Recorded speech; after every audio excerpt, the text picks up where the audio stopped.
Hey guys, what's going on? Welcome to another video and hope you guys are doing well today. In this video, we're going to be making a range DPS tier list for Cataclysm.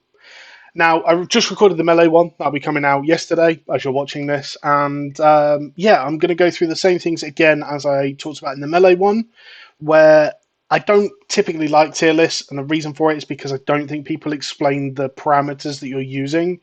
So I'm going to go over them. I'm doing this based on like raid performance. So how much DPS are they going to pull on the average fight on in raids? What do they bring to the raids? And just general, how likely are you to see them and want to bring them and play them?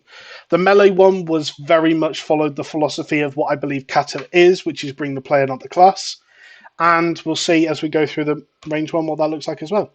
So, going to start with Arcane Mage. Now, Arcane Mage is one of those specs where it starts really good into the expansion. You're going to play it for a little while. Almost every mage at the start of Cataclysm will play Arcane until they get gear to go to Fire. And that's the problem that Arcane has. It just doesn't scale as well as Fire. For that reason, I mean, it does bring the 3% damage buff, so maybe having one of your mages play Arcane in the first set of raids will be viable, but by the time you get to things like Firelands, you're going to want that Fire Mage instead for the extra damage. So I'm going to mark them as playable. Again, they do some good damage, but they just aren't any higher than that, definitely. Now, Fire Mage. Fire Mage, again, we've just talked about it with Arcane, they start actually slow. And as soon as you hit 85, if you go straight to fire, it's actually probably going to be a bit of a bad time for you. You're not going to have the haste, you're not going to have the mastery, you're not going to have the crit, and the whole spec's going to feel clunky and just not perform very well.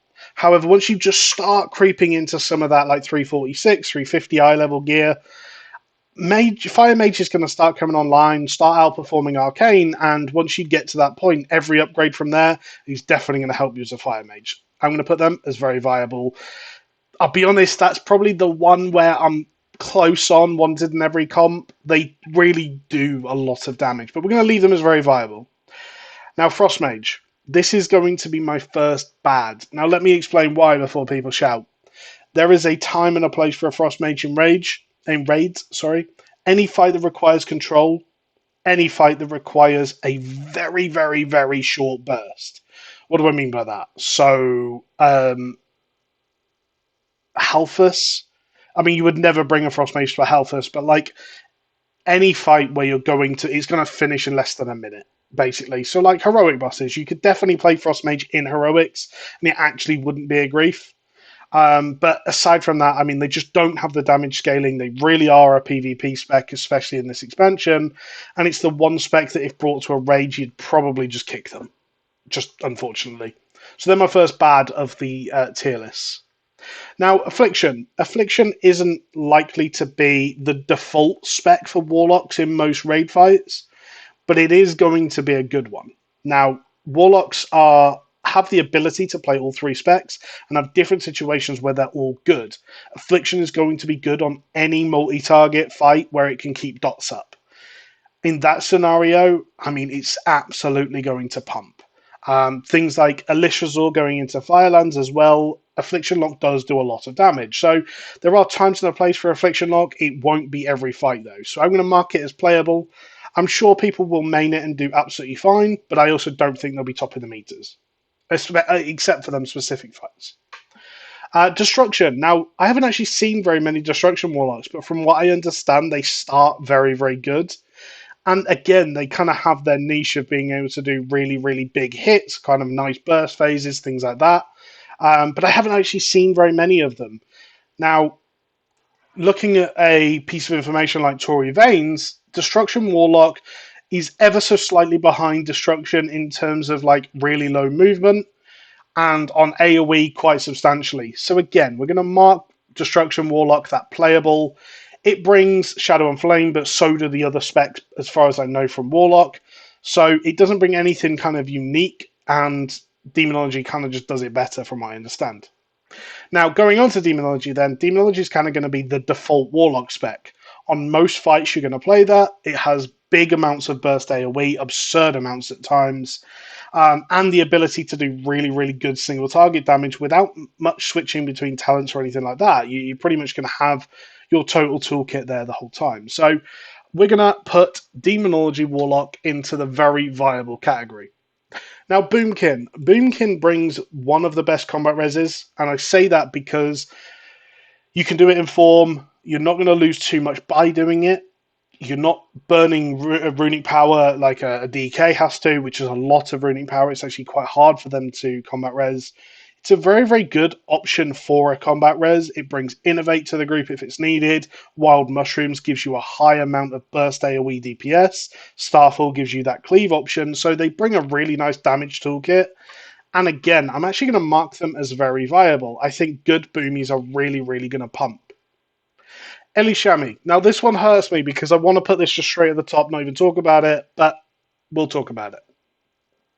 Elishami starts the game really well. It does similar in Wrath, where the first tier, it just doesn't need that scaling. It just starts good. What's nice about Kata is it actually has some scaling, and going through the tiers, your first tier set gives you kind of a very, very quick cast time lightning bolt, which allows you to do really, really high mastery because you don't have to worry about haste very much. You pretty much ignore crit entirely, so you get that machine gun lightning bolt feel. Firelands gives you the ability to have a near permanent fire elemental, which you snapshot with a lot of stuff, and elemental shamans in Fireland really should be competing for top of the meters. In other scenarios, I mean, they have a really good 5-target cleave with Chain Lightning Glyph, or 3-target without. They do a huge amount of single target damage on like burst mode with Fulmination. They do bring a lot. They bring the spell power buff similar to the Demonology Warlock. They bring totems just to fill in other slots. They have Ankh and Bloodlust. I am actually going to put this into very viable.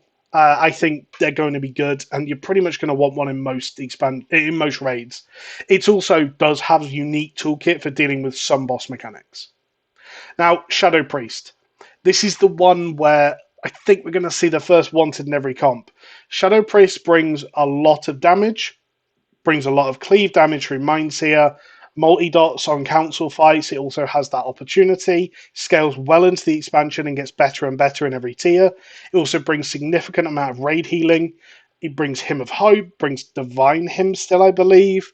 Shadow Priest is just fantastic in a raid comp, and certainly in a caster heavy raid comp, you're going to want a Shadow Priest. Now, Hunters, we're going to see our second bad here. And I'm going to put Marksman as bad. Now, that might be a little bit mean, but let's talk about it. Marksmanship does one thing really well, and that's aim shot. It does big crits. But aside from that, its AoE is massively outmatched by survival. Its single target is outmatched by survival. Its raid utility is outmatched by Beastmaster. I cannot think of a situation where I'd bring a marksmanship hunter currently. And for that reason, I just don't see why you would ever bring it to the raid. It does bring the 10% attack power buff, but so does a blood DK, which most raids are going to have. So does an enhancement chamois if they don't have a blood DK. Now, survival is, again, one of those specs you're pretty much going to want in every raid. I'm actually I was torn with this one, whether I wanted to put wanted in every comp or very viable. I actually think I'm going to put wanted in every comp. Now, this changed from my actual layout that I did before this as kind of a bit of a practice run, as you could call it. Survival it brings a lot of damage throughout the whole expansion.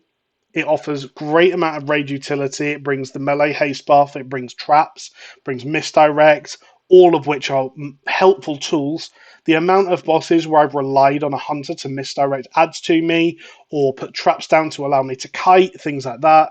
Hunters do bring so much, and if you ever get a situation where you just stack things up and allow them to go nuts, their AoE is pretty insane too. So I'm actually going to put a survival hunter as wanted in every comp. Now, Beastmaster, I'm going to put as playable. And the reason for that is it does lower than survival single target, but somewhere around marksman single target, actually. It has okay AoE, but it's not great. The only reason you would ever bring a Beastmaster Hunter is for the buffs that they bring to the raid. Beastmaster is very unique as a class, is that between them and their exotic pets, and normal pets as well, but between them and their pets, they can bring one of pretty much every single buff in the game, bar a combat res, I believe, and that comes in MOP. So, yeah, I mean, Beastmasters bring just, if you're ever in a situation where you're like, we need this buff, a Beastmaster is a very good option to do that. So let me know what you guys think of this tier. Again, there's a couple classes in bad, but we had to expect that with a little bit more kind of specs in this tier list. But yeah, aside from that, I think we've seen very similar again.